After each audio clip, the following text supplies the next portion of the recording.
Assalamualaikum warahmatullahi wabarakatuh. Selamat pagi teman-teman. Kami dari kelompok 3. Di sini kami akan menjelaskan plan course yang akan kami berikan kepada peserta didik beserta dengan tujuan dan job desk dari anggota masing-masing. Sebelum itu, kami akan memperkenalkan diri kami masing-masing. Nama saya Nasya Syifra Indira. Saya Aisyah Dewi Lestari. Saya Adina Yunitasari. Saya Mutia Tribuana. Saya Zara Zarfadila. Dan ada satu rekan kami juga namanya Ella yang berhalangan hadir hari ini. Oke, teman-teman, di sini kami akan menjelaskan tujuan dari course yang akan kami berikan.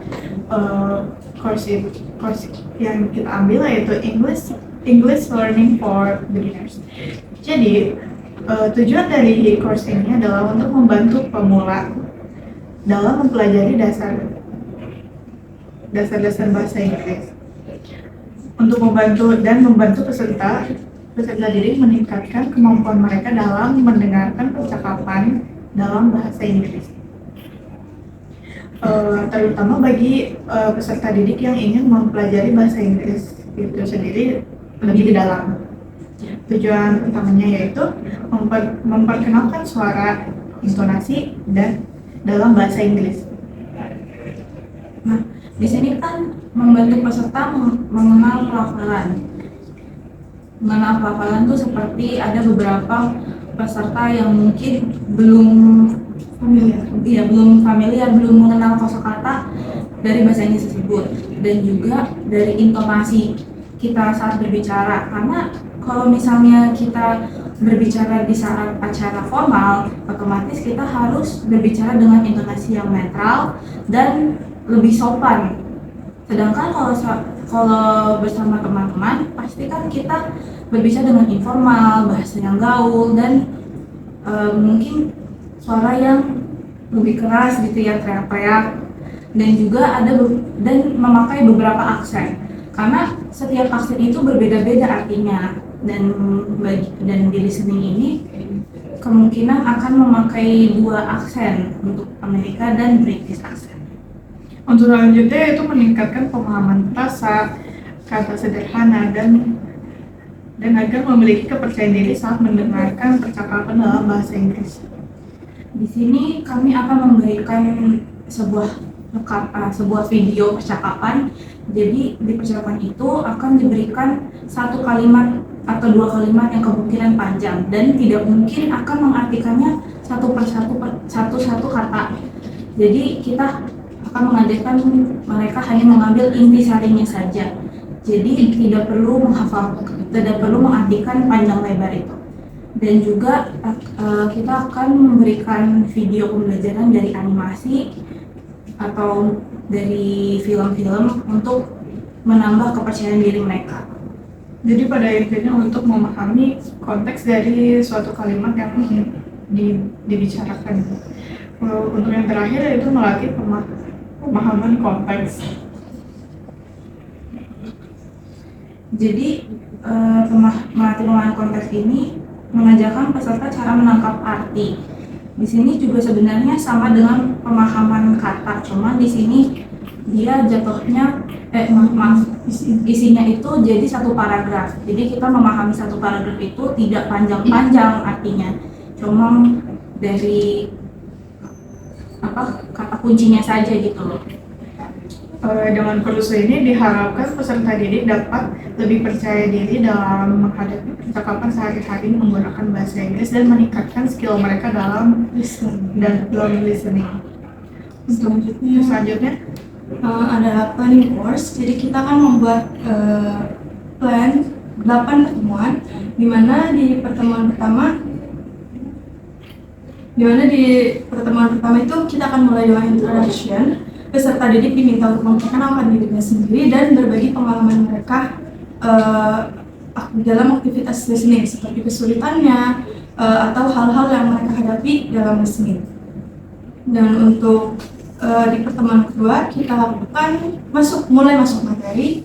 Kita akan memberikan materi tentang daily conversation. Kita akan memberikan sebuah video atau audio tentang daily conversation dan kosakata yang digunakan dalam bahasa Inggris, dan kita akan memberikan beberapa tes juga. Di pertemuan ketiga, ada mendengarkan gagasan utama. Tujuannya itu untuk mengidentifikasi gagasan utama dalam klip audio pendek. Jadi peserta diminta untuk mendengarkan sebuah video atau audio klip seperti storytelling, dan peserta diminta untuk mengambil intisari atau menceritakan kembali apa isi dari audio tersebut secara singkat. Lalu selanjutnya itu pertemuan keempat. Pertemuan keempat itu kita akan melatih pendengaran atau listening dari peserta didik dengan cara mendengarkan audio. Lalu kita akan memberikan beberapa exercise yang ada transkrip, dan beberapa transkrip tersebut ada beberapa yang kosong. Dan peserta didik mendengarkan audio sambil mengisi exercise tersebut. Lalu yang selanjutnya itu pertemuan kelima, mendengarkan aksen yang berbeda. Tentunya kita juga sudah mengetahui di bahasa Inggris ini memiliki berbagai aksen yang berbeda. Kita akan melatih peserta didik ini untuk bisa mengetahui perbedaan dari beberapa aksen tersebut.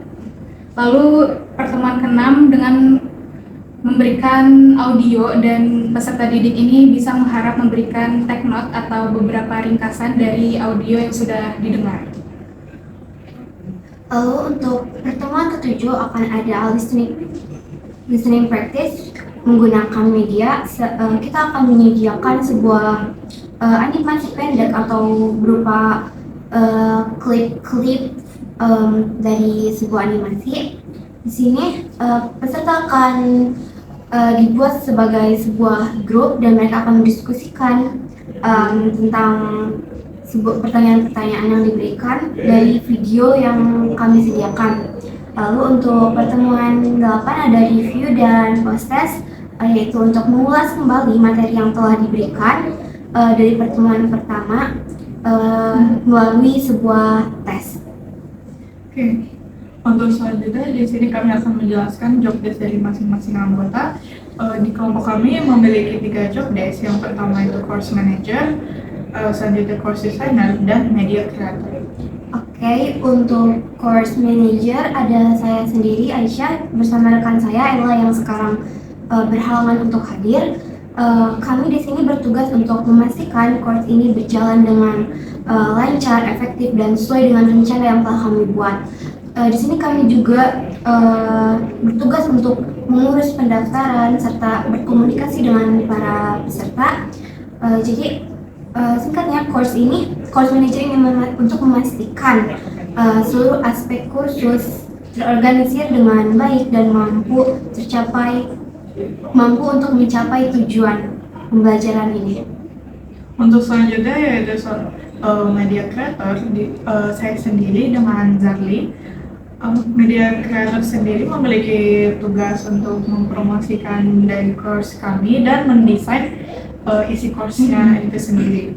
Nah, seorang media creator membuat berbagai jenis konten yang akan diupload di media sosial seperti video, gambar, atau tulisan. Dan media creator itu sendiri juga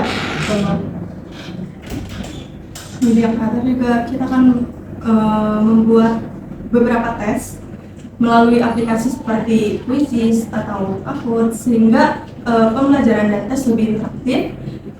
Dan juga untuk unggahan-unggahan promosi kita akan unggah ke media sosial. di sini juga kami memegang akun media sosial untuk kebutuhan promosi dari course kami. Untuk selanjutnya, Untuk job desk selanjutnya, course designer yang dipegang oleh saya, Mutia, dan teman saya, Dina. Jadi di course design ini bertanggung jawab dalam merancang, mengembangkan, dan menyusun materi pembelajaran yang efektif dan menarik untuk peserta didik. Nah, tujuan utamanya itu untuk menganalisis kebutuhan, memahami kebutuhan pembelajaran dari target peserta didik, termasuk tujuan yang sudah dijabarkan sebelumnya, dan hasil yang akan dicapai peserta di saat kursus terakhir. Lalu ada perencanaan kurikulum seperti menentukan struktur kursus, termasuk modul yang sebelumnya juga sudah dijelaskan, dan hasil yang dan membantu peserta mencapai tujuan kursus ini. Lalu kita juga memberikan beberapa tes dan memberikan beberapa video yang menarik. Kita berkolaborasi dengan media creator. Media creator ini akan memberikan beberapa video yang menarik dari apa yang sudah kita buat. Lalu pemilihan teknologi dan alat pembelajaran, kami nantinya akan mengenalkan beberapa website yang akan digunakan oleh peserta didik yang akan menambah skill listening. Dan yang terakhir yaitu ada evaluasi. Evaluasi ini bisa berbentuk quizzes yang di dalamnya ada audio, sehingga kita bisa tahu sejauh mana peserta didik dapat memahami skill listening mereka. Ini cukup itu dari kami. Semoga penjelasan yang kami berikan mudah dipahami. Terusnya, terima kasih. Assalamualaikum warahmatullahi wabarakatuh. Bye.